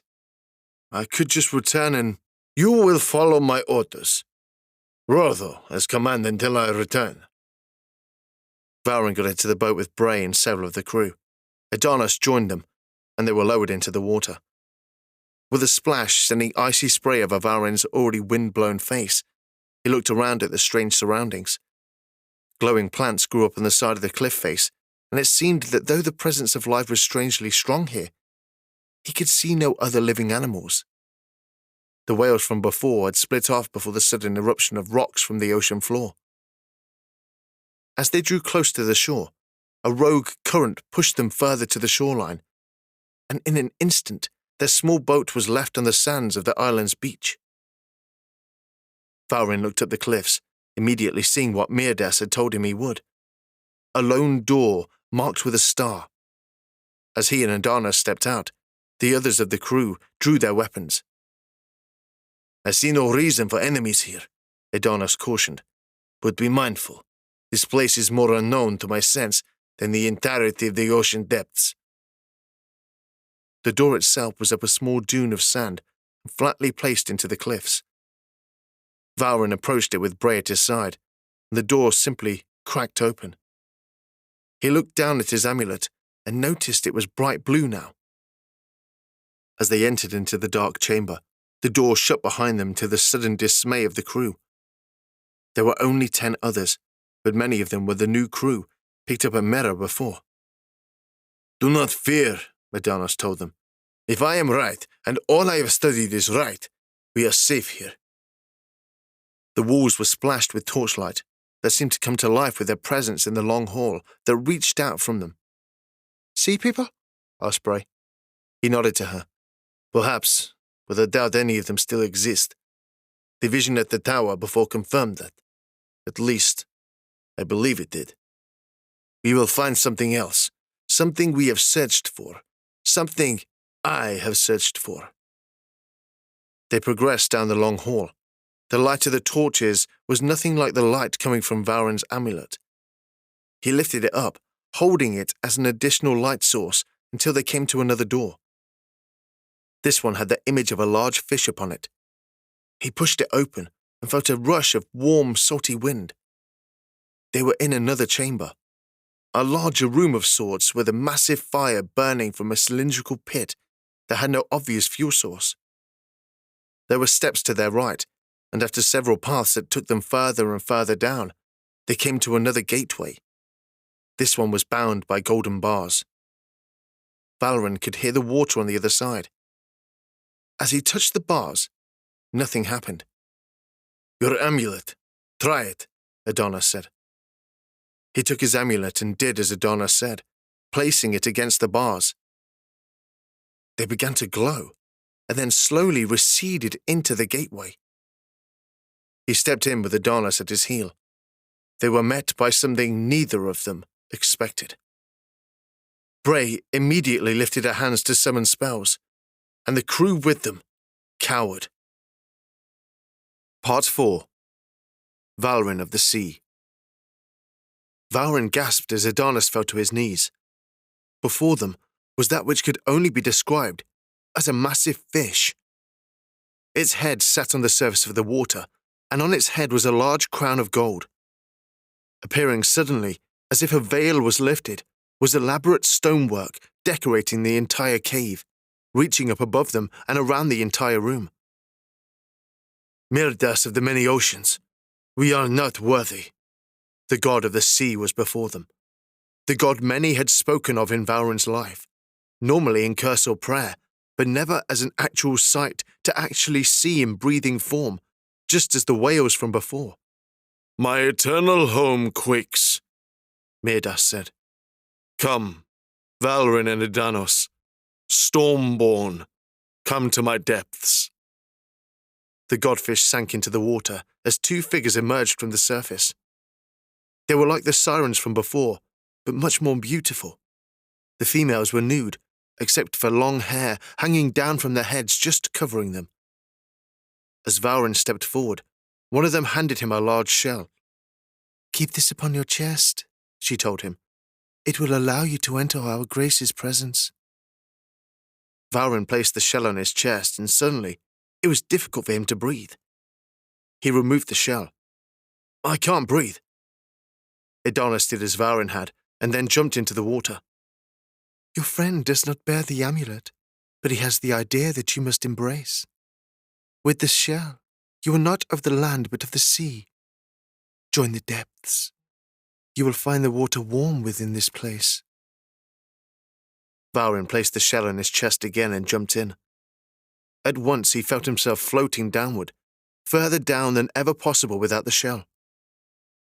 He took a deep breath, and he was able to breathe, though he felt a strange tingle as he did. The shell suctioned to his chest, and he was able to put his hands out. He flapped his arms as he went, feeling the water float through his fingertips, as Edanos looked up from below him and smiled. Schools of fish floated between them. Sharks, octopuses, and even several more mermaids swam around them. Valrin looked down further and could see glowing shells and hundreds of merpeople. He then looked into an area of coral along the bottom of the depths and saw the massive sea god Mirdas floating on the sea floor. As his feet came to rest on the soft sand, he walked with Edanos to a large platform of archways and spinning spheres of coral. A white fire shot up and around them. You have unlocked the way to the future, dear Valrin and Edanos, of the truest bliss. Captain of the surface realm, you have aided the young one along this path.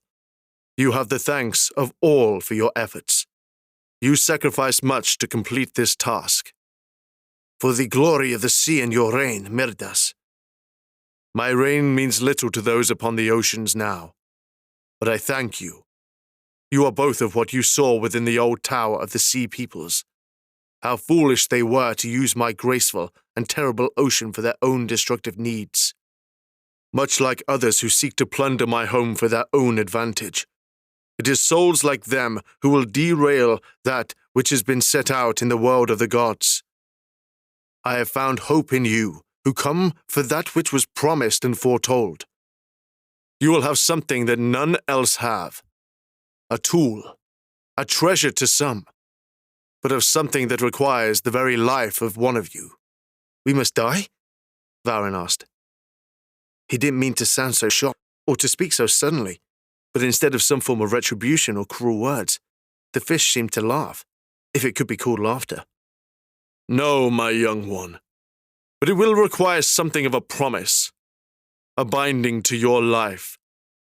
Remove your amulet, so it may serve its true purpose for your life. Valrin removed the amulet, and it floated away from him, resting in front of Mirdas. Those of the sea from before were wise to work to restore my faith in their race. So close they were to me in the beginning. It is horrid that they are all gone from the world. At least, as they are now. There will come a time when others are prepared.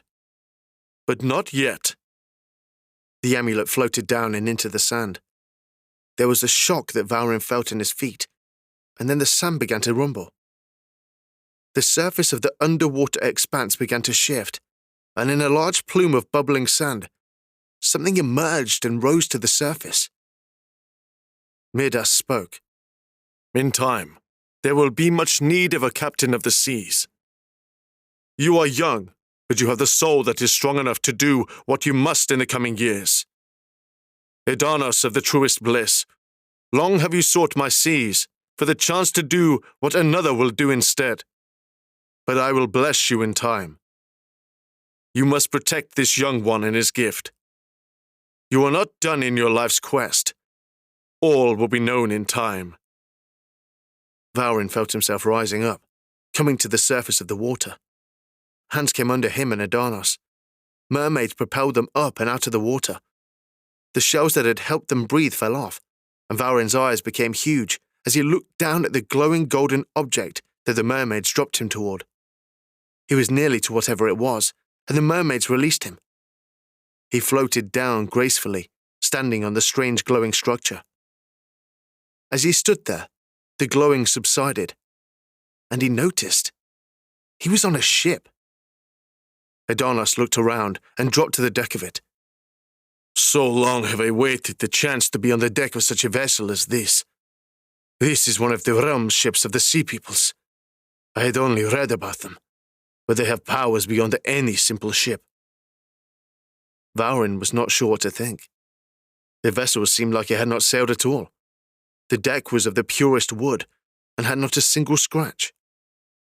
The sails were strange and did not have all the extra pulleys and ropes as did the truest bliss, and did not have any weapons. He walked to one of the posts and saw his amulet in the wood. He reached out to take it when Midas bumped the side of the ship.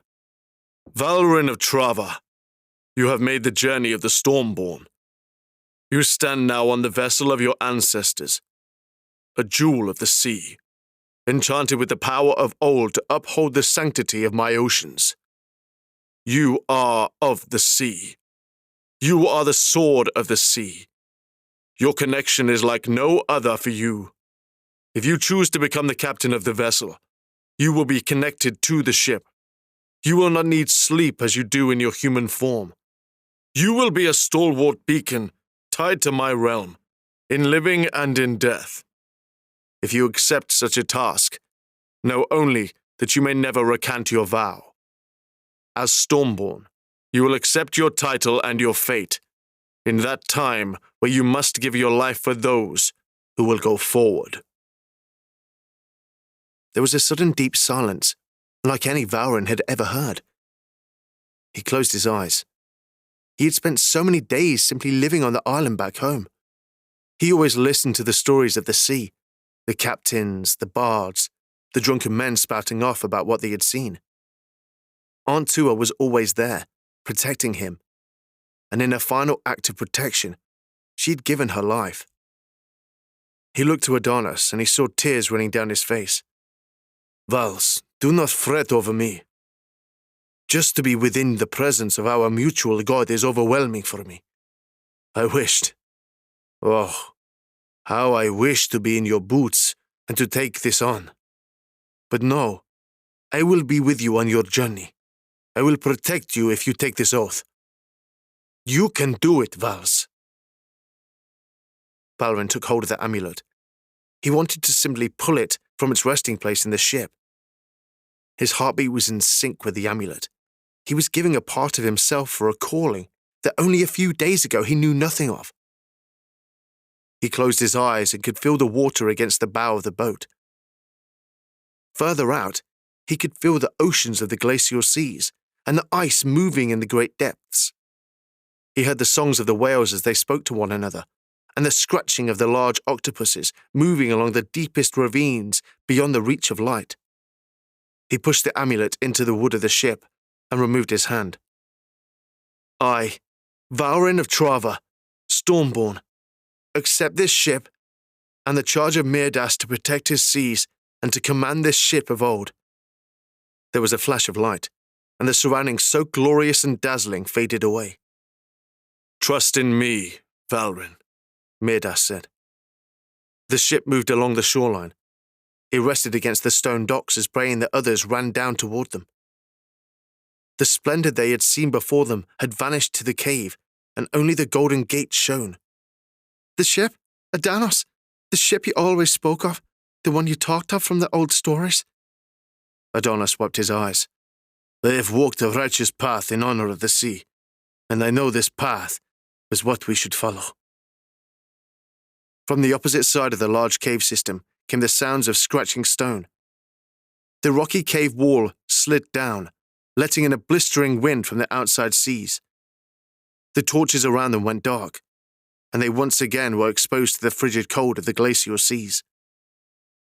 Valrin went to the helm of the ship, and the sails seemed to react to just his touch on the wheel. "Come aboard," Adonis told everyone. Bray jumped on, rubbing her fingers across the railings. The ship was no longer gold, but instead was a deep red oak. There were several crystals at the helm, but Valrin had no idea what they did. As the crew joined them, it was strange for them to have no immediate need to do anything to help the ship go underway. "Take us out, Valrin. We will need to meet up with the truest bliss and decide what we must do next. The dwarves will no doubt be close. We must hope that we do not need to fight, but if we do, I will help you." As he gave thought to the direction of the ship, it seemed to respond slightly with drifting that way, but then more so as he actually turned the wheel. He had the strangest feelings as they began to depart. He maneuvered the ship as it sliced through the water to the cave opening. It was agile, slender, and moved with such ease. There was no comparing it to even the truest bliss. As they went through the opening of the cave, they began out on a long rocky crevice with only the sky above them. Valrin looked ahead at the open sea and to clear waters. He would need to turn left as they exited, as best he could figure. As Adonis came to his side, he felt confident. He did not know what was to happen in the coming days, but he felt hope. It was then several thuds struck the ship from above. Valrin looked up to see dwarves swinging down from rocks above. Bray shot several fiery spells at the intruders as the crew brandished their weapons. Adonis drew his blade and pointed. "Get us to the truest bliss." Valrin gripped the wheel, keeping the ship moving forward but watching as more dwarves poured from above. Their crew fell to the deck, splashing blood as more dwarves swarmed the deck. One of them spotted Valrin and ran up the stairwell to him. Adonis parried his swinging axe, deflecting it away before slashing the man in the neck. The ship made its way from its rocky berth to the open sea, but the sea was not as open as they had thought. 8 black dwarven vessels were in a half circle, sealing the harbour. The truest bliss had been boarded. Valrin heard a click, and a crossbow bolt struck Adonis in the shoulder. The captain of the truest bliss fell to the deck of Valrin's ship. A dwarf began to laugh. There was another ship approaching. It was a large ship. It was the ship that before had been in the harbour at Trava. "Well, well, well. It seems the old dwarf captain had his suspicions, and they turned out just as he suspected," the dwarf shouted from afar. Several claw chains were thrown into the deck, but they could not grasp the wood. They simply slid and fell off the side. "So it is nigh uncatchable," the dwarf laughed. "But it is the ship. Stop the hollering, Rugog. It is me you want," Adonis shouted. "Oh, Adonis, it was you once, but it is the wee lad now. He has my ship, the ship my king deserves. The ship that my king's desire for resulted in some of your own crew being left on a deserted island just to be picked up, for the righteous Adonis couldn't leave poor saps just to die." The ship had slowly drifted towards the truest bliss, and the ship of Rugog had gone with it. The current was very strong, so Valrin assumed it was actually partially his thoughts that had moved the ship. As they drew closer, Valrin and Bray, who were being held at spear point, noticed the dwarves on the ship holding the crew hostage were the same ones that Adonis had saved. Rotho looked out, and Phadis was at his side. "They betrayed us, Adonis," Rotho shouted. "The bastards gave us up. They had some type of dwarven device in their jewelry. We've been sold out by your kindness." "You cannot take the boy," Adonis said. "He isn't yours. He's mine. He is my own. He is of the great god Mirdas." The dwarf laughed again with a boisterous tone. "Mirdas, the giant fish. I no longer believe in the fallacies of the weak. If the one of your seas wants to do something about me, let the bastard squid lover. Adonis called to Valrin. You must live no matter what. You must escape this place with the ship. The fate of the Stormborn, the fate of our fortunes rest with you, Valrin. One of the dwarves who was nearest walked over to Adonis and kicked him. Shut up, you damn fool. No more rattling. The dwarf then went toward Valrin. Take the boy, and then we take the ship. We will kill the rest and feed them to the sharks. And then when the sharks are done, we'll take the sharks. Can't have good trading supplies go to waste. The dwarf stomped toward him, and Valrin grimaced. Drawing his sword, he held it out toward his foe. Now, little boy, we don't want you to hurt yourself. Give me the blade, and it will be enough. You don't want to kill, and we do not want you to. He held the blade up, but he was shaking. He knew very little, save a few sword fights back at home. They were all for play. There was that one swordsman. It was an elf. He knew a lot and said his sons were like Valrin's age in appearance, and already as proficient as any man. It was hard for Valrin to believe that. He turned his thought to his adversary. He was breathing heavily, and he made steps back as the dwarf approached. He closed his eyes. Mirdas, help. The ship shook and rocked beneath his feet. The dwarf lost balance and fell. The other dwarf, still hanging on from above, struggled to hold on as the ship began to toss in the water. There was a blast of water to their right, and several of the whales from before struck Rugog's ship. Mirdas heard him. Bray took the moment to cast a stormy barrage of lightning into different dwarves on the ship. The dwarf who had now stumbled grabbed his foot. Valrin stabbed him with the point of his blade, severing the dwarf's fingers. He then slashed it across the back of the exposed hairy neck, sending a splatter of blood on either side of the man. He ran to Adonis, helping his friend up. The bolt was in his chest, and Adonis struggled to breathe. Rugog had been distracted by the onslaught of sea creatures attacking his boat. Several large octopuses climbed up the side, and the whales kept his ship from being steadied. Over on the Truest Bliss, the few remaining loyal crew fought to take back the ship. The outer line of dwarven ships began to fire their bolts, sending massive chained hooks hurling through the air. Rotho shouted over, "Get to our ship! We are clear of breathing dwarfs! Set myself!" Vadis jumped to the ship with Valrin and ran toward where Adonis was. As he came up, he drew his bow, aiming toward Valrin. Valrin dropped as the bolt passed just to his side, taking down the dwarf who had tried to capture him. "If you're going to have a sword fight, best actually use it to kill the dwarves," Vadis told him. Vadis and Bray took hold of Adonis. "Get me to my ship and stay with Valrin. He needs your help. He is your captain."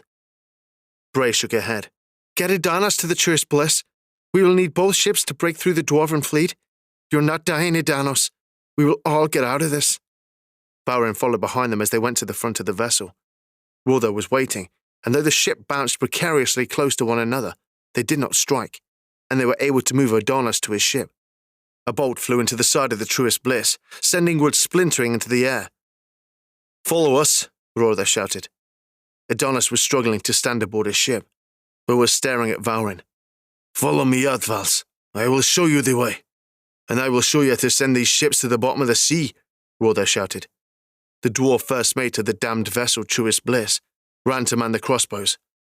Most of the crew remained aboard the ship, but none had the zeal of the dwarf. Vadis drew his bow, firing at several dwarves already aiming at them. Valrin watched as he drew arrow after arrow, releasing in quick succession. He then ran to the railings and fired a set of 2 arrows, striking more dwarves aboard the enemy vessel. "Come, Valrin! You must get to the helm." He ran to the wheel, taking it in his hand. He turned away from the Truest Bliss, running his ship against the vessel of Rugog. "Bastard boy!" he heard the dwarf shouting. The Truest Bliss pulled in front of them. Adonis was at the helm, and Rotho ran along the crossbows, sending bolts into the vessels that were approaching them. It took great strength for the dwarf, firing the massive bolts and then pulling back on the twin chains by himself. Many of the crew were falling to arrow fire from the dwarven vessels. There wasn't any more of the crew on Valrin's vessel. None except Vadis and Bray, at least. Adonis made an obvious pointing motion that Valrin followed. His ship moved quickly, almost overtaking whom he was following, and the dwarves were closing in. It was a narrow passage that they were sailing toward, a spot where there was only one dwarven vessel, and then open sea. It wasn't an opening before, but when the ocean creatures began attacking, the other ships had moved to help Rugog. Fire! He heard from behind them. He turned to see several streaks of fiery arrows fly over the ship and strike the Truest Bliss. It was a moment later when another wave came, this one sending a bolt over Valrin's head. Bray went to the side of the ship and cast a blast of fire into the ocean, creating a veil of steam rising up into the air. He did a good job of shrouding their vessels. Adonis was moving the vessel to the left again, taking a path around the towering island. If they could get distance between them and the other ships, they had a chance. Another line of bolts came flying toward them, but due to the Russes' distraction, their bolts missed. Valrin felt confident. He felt relaxed to some point. They had somehow escaped the clutches of Rugog, and through no real understanding himself, Mirdas had answered his short and sudden prayer. A horn called. This one he had heard before. Bray jerked a glance toward the Truest Bliss. Several more dwarven ships appeared in a line, running a passage to block them. These had been hidden, waiting. It was like it was all part of Rugog's game. Valrin looked behind and saw the dwarven fleet bringing in the nets of ships. There was a narrow opening to open ocean, but there was a dwarven vessel running parallel to them, attempting to cut them off. The Truest Bliss changed course. Its sails were at full. It ran a path almost directly with Valrin, but Rotho was no longer at the crossbows. His axe was out, and he stood at the front of the ship. He was holding the ropes and bracing himself. As Valrin kept his course, aiming for the ever-closing opening, Adonis rammed the Truest Bliss into the dwarven vessel. Adonis then drew his blade and ran with Rotho, jumping onto the dwarven vessel they had just thrown off course, leaving the way open for Valrin. He moved his ship around the floating wreckage and to open sea. As he twisted the wheel back to the left, he noticed Adonis and Rotho fighting multiple dwarves. Phadis fired several arrows, striking dwarves all along the opposite deck. Valrin had taken the wrong path. He now ran along the line of dwarven vessels instead of out and further away. A barrage of bolts came screaming over the top of the deck, just nearly missing the masts and the small crew Valrin had to start with. Bray was on the railing. She appeared extremely weak, but she was still casting spells. The Russes' strength was failing her. Phadis held strong. "We need to get out of here, Captain," Phadis said. He was the captain of the Stormborn vessel. But he had a choice, and though he didn't know what he was doing, he had to try. He wheeled the ship into the dwarven line. "Valrin, this is not what I had in mind," Phadis shouted. He did not know what would happen, but he looked to the crystals at the helm. Twisting the first one, the masts began to shine brightly, and a blast of fire shot out of the side of the ship. A moment later, the hull of the ship struck the dwarven vessel. The ships tore at one another, leaving chunks of dwarven vessel in the water. Phadis angled his bow, loosing into the dwarves, one after another, as they attempted to board. Bray sat on the deck, hyperventilating, but trying to still look over the railings and cast whatever she could. Valrin had his plan. He was new to sailing, but this was his ship. Ordained to him by birth in a storm upon the sea that cast him into the care of his Aunt Tua. He had taken the step forward in faith, and now he was to save the one who had done so much for him in the short time he was in his life. He had to save Adonis. As he ran his ship into the dwarven vessels, he twisted the crystals, sending blasts of arcane fire toward the ships. The dwarves who had been manning the crossbows fell back to avoid the searing stream. As he went ship to ship, he noticed the blast weakening, but he had still done catastrophic damage to the other vessels. The other dwarven ships, including Rugog's, were closing on them. "Phadis, retrieve our friends. Do what you can, please." "I will do so, Captain." As they came along the last ship, Valrin noticed Adonis was on the ground, but the first mate was still up, and though covered in blood, he had not stopped killing those of his kind. Phadis jumped to the enemy ship, and Valrin turned the wheel, forcing his ship into the dwarven one. The dwarves on the vessel had seen what had happened to the other ships, and fled as Adonis and Rotho came aboard his ship. The mast of the Truest Bliss was still just visible, but the ship of Adonis was falling into the depths. That was not the fate of the remaining crew today. Thetis had retrieved Adonis, and Rotho followed. "Valrin, get us out of here! Toward open sea this time!" Thetis shouted. Valrin turned his ship away from the dwarven one and made for the open sea. As the other vessels of Rugar came near, he twisted the same crystal again, and a blast of fire shot out again, this time towards the other vessels. The dwarven vessels did not pursue, and instead went to their own crippled ships. They had escaped, and Valrin guided them into the bleak expanse. Safer waters, at least for now. Thetis had taken the helm as Valrin went to Adonis. "Vals, you should have left me. You were reckless. You could have gotten yourself and the ship destroyed." He stared at him, seeing the anger in his eyes and the anguish of pain he was in. He smiled. "Seems I need a captain to teach me still." Adonis smiled back. "It does seem so." Rotho knelt down, pushing a strange herbal mixture into the many wounds Adonis had. The bolt from the dwarven attacker was still in place. "He will need healing, something beyond our skill set. We had supplies on the other ship, but this ship does not seem quite seaworthy beyond having some flashy powers, if you can call them that." Valrin looked around. He did not yet understand the vessel they were on, but there had to be something. It was then a blast of water sprayed the deck. He went to the edge and noticed a whale pushing a wooden box. As he tried to reach for it, he found it just out of reach. Rotho used his axe to pull it closer, and then reached down to pull it out of the water. The chest itself had the same emblem as the door before the place where they had gotten the ship. It was the image of Mirdas. He opened the chest to find several golden items, none of which he knew what were for.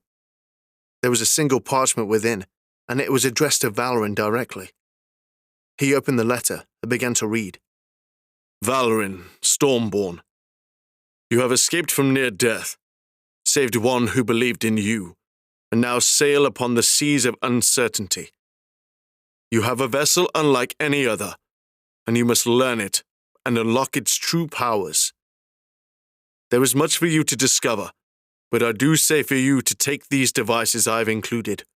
Set them upon the aft deck and watch as the powers of the seafarers awaken.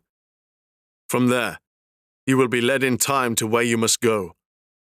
There is much more for the Stormborn to do." The message said nothing else.